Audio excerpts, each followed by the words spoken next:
This is the underscreen storage for the 2026 Tesla Model Y. I believe this fits on like the Model 3 and the Y as well, but I'm very happy with this. It's basically a two-piece system here. You also have this tray in the back right here. I don't really use that tray too much, but basically it just magnetizes right here on both sides, and it's got the temperature sensor underneath to make sure that it's not affecting anything with the climate control. So overall, I'm very pleased with this. Does exactly what I need it to do. You can see it just stores a bunch of stuff right here.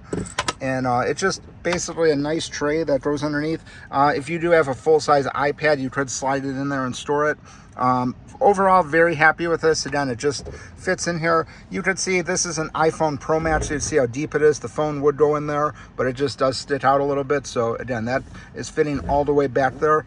And again, like, you're going to use this for things like a wallet, earpods, things like that. But overall, very pleased with this. Anything you can do to get some extra storage in here is really nice. And again, some people might have a use for this back tray right here because it does have this rubber on there, so you could store stuff in there nicely. It does have the rubber inside here as well, but overall, this is about a 1-minute installation. You unpack it from the box. It's 2 pieces. You just get it out of the plastic. It just hooks right up, magnetizes, and no issues at all. So definitely want to check it out. It's the underscreen storage. This is the 2026 Model Y. Highly recommend this.